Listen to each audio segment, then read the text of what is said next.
Pudugai express நேயர்கள் அனைவருக்கும் வணக்கம். இன்றைய அரசியல் அறிவோம் நிகழ்ச்சியில் அரசியல் விமர்சகரும் சமூக செயற்பாட்டாளருமான திரு வடிவேல் சார் நம்மளோட இணைந்துள்ளார். வணக்கம் சார். வணக்கம் சார். அரசியலுக்கெல்லாம் சூடு பிடிக்க ஆரம்பிச்சிருச்சு. இது கூட்டணி பேச்சுவார்த்தைகள்லாம் பயங்கரமா போய்கிட்டு இருக்கு. இந்த நிலையில அதிமுகவோட பாமக கூட்டணியை இன்னைக்கு அறிவிச்சுட்டாங்க. இதை பத்தி நீங்க என்ன நினைக்கிறீங்க? அதிமுக பாமக கூட்டணி இன்னைக்கு உறுதி ஆயிடுச்சு. ஓகேங்களா? அன்புமணி ராமதாஸ் அவர்களும் எடப்பாடி பழனிசாமி அவர்கள் தலைமையிலான அதிமுக நிர்வாகிகள் முன்னிலையில கூட்டணி முடிவாயிருச்சு. இந்த கூட்டணியில என்ன முடிவாயிருக்கு அப்படின்னா, அன்புமணி ராமதாஸ் பாமக சார்பில் 30 தொகுதிகளை கேட்டிருக்கிறாங்க. எங்களுக்கு வட மாவட்டங்கள்ல வன்னியர்கள் அதிகமா இருக்கிறனால எங்களுக்கு 30 தொகுதிகளை கொடுங்க அப்படின்னு இருக்காங்க. எடப்பாடி தலைமையிலான நிர்வாக குழு அப்படி இப்படின்னு பேசி ஒரு 23 கொடுங்க அப்படிங்கிற ஃபைனலுக்கு வந்தாங்க. பாமக 23 கொடுங்க அப்படின்னு. CV சண்முகம், ஜெயக்குமார், எடப்பாடி பழனிசாமி அவர்கள் இந்த தேர்தல் நேரங்கள் கொஞ்சம் ரொம்பவே யோசிச்சு பேசுற ஆட்கள் அவங்க வெறும் சட்டமன்ற தொகுதியை மட்டும் கொடுத்தோம்னா அன்புமணி அவர்கள் சைலண்டா போக மாட்டாப்புல, ஒரு ராஜ்யசபா சீட்டையும் கொடுத்தோம்னா அமைதியா போயிடுவாரு அப்படிங்கிற முன்னெடுப்புலதான் ஃபைனலா உனக்கும் வேண்டாம் எனக்கும் வேண்டாப்பா 18 சட்டமன்ற தொகுதிகளும் ஒரு ராஜ்யசபா சீட்டை உங்களுக்கு கொடுத்துட்றோம் அப்படின்னு சொன்னோடனே அந்த இடத்துல அன்புமணிக்கு எல்லை கடந்த சந்தோஷமாயி போச்சு. ஏடா நம்ம சட்டமன்ற தொகுதி எதிர்பார்த்து வந்தா இங்க ராஜ்யசபா சீட்டே கிடைக்குதே அப்படின்னு அதோட சைலண்ட் ஆயிட்டார். ஏன் சைலண்ட் ஆயிட்டாருன்னா, ராஜ்யசபா சீட்டு பாமகல உள்ள மத்த யாருக்கும் வரப்போகுதுன்னு நினைக்கிறீங்களா? இல்ல, அது யாருக்கு வரும்னு நினைக்கிறீங்க? ஒண்ணு அன்புமணி, இல்லாட்டி அன்புமணி மனைவி சௌமியா அன்புமணி, 2 பேருக்கு தான்.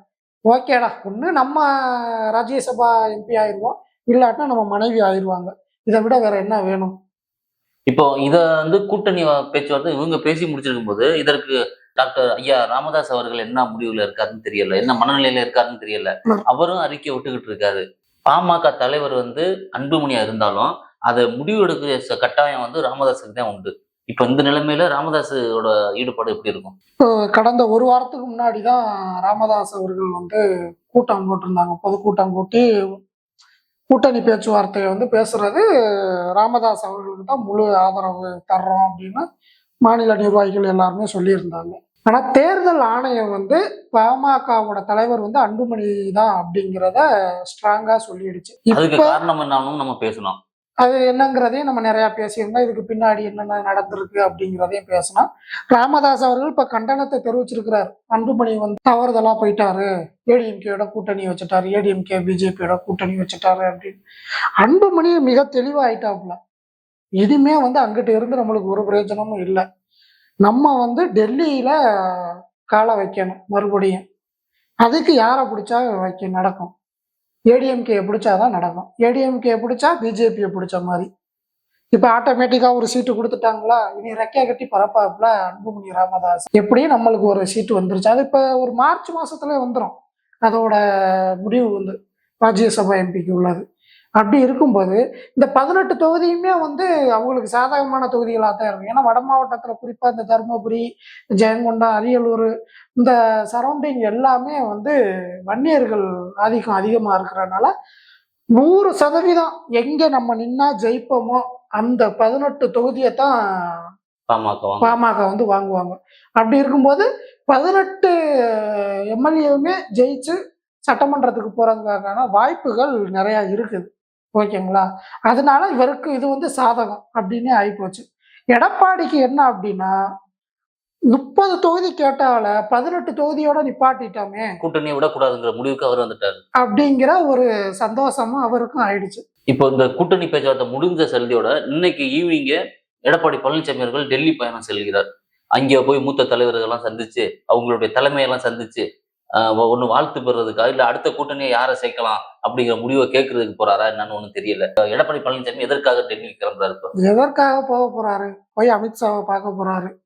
பார்த்துட்டு பார்த்தீங்களா, அன்புமணி வந்தாரு, அவர் அவ்வளவு கேட்டாரு, நான் இதுலயே பேசி முடிச்சுட்டேன், ஒரு இது தரேன்னு சொல்லிட்டேன், நீ தீயா வேலை செய்வாங்க பாருங்க வட மாவட்டத்துல நம்மளுக்கு அப்படிங்கிற ஒரு பதிலை மட்டும்தான் சொல்லிட்டு வருவாரு.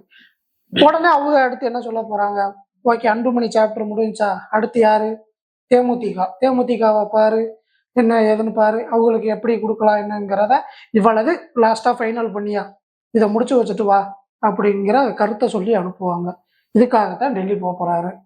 வேற எதுக்காக போக போறாருன்னு நினைக்கிறீங்க? இவர் எவ்வளவு தொகுதியில நிக்க போறாருன்னு கேட்க போறாரா? இல்ல இல்ல. இல்ல ஒருவேளை இப்போ எடப்பாடி பழனிசாமி டெல்லி பயணம் வந்து அடுத்து பாமக என்னச்சாச்சு, அடுத்து ஓபிஎஸ், டிடிவி தினகரன் இவங்களை சேர்க்கறதுக்கான பணியில இறங்குவாரோ, அதற்காக அங்க போய் எந்த எந்த மாதிரியான சூழ்நிலை இப்ப தமிழ்நாட்டுல நடந்து நிலை கொண்டு இருக்கிறது, இதை பத்தி விளக்கமா சொல்றதுக்காக போயிருப்பாரோ? அமமுகவை பொறுத்த வரைக்கும் டிடிவி தினகரன் வந்து இப்போ ஒரு வாரத்துக்கு முன்னாடி கூட பேட்டி கொடுத்துருக்கிறார். இனிமே என் உயிரே போனாலும் பிஜேபி ஏடிஎம்கேயோட கூட்டணிக்கு போக மாட்டேன் அப்படிங்கிறது.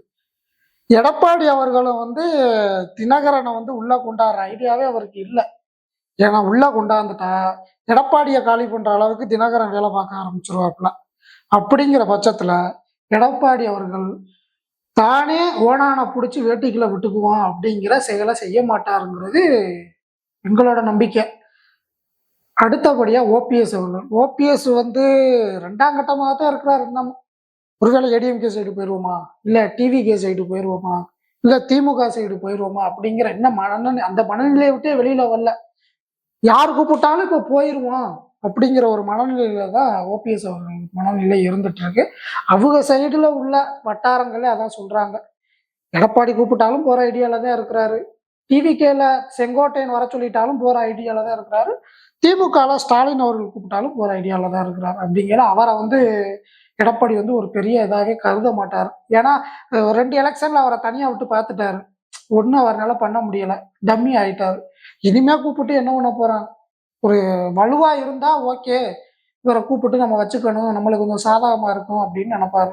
அங்கேதான் ஒண்ணுமே இல்லையே, அப்புறம் எதுக்கு அவரை கூப்பிட்டு மறுபடியும் நடுவுல உள்ள வச்சுக்கணும் அப்படிங்கையில அவங்களையும் கூப்பிடுற வாய்ப்புகள் இல்லை.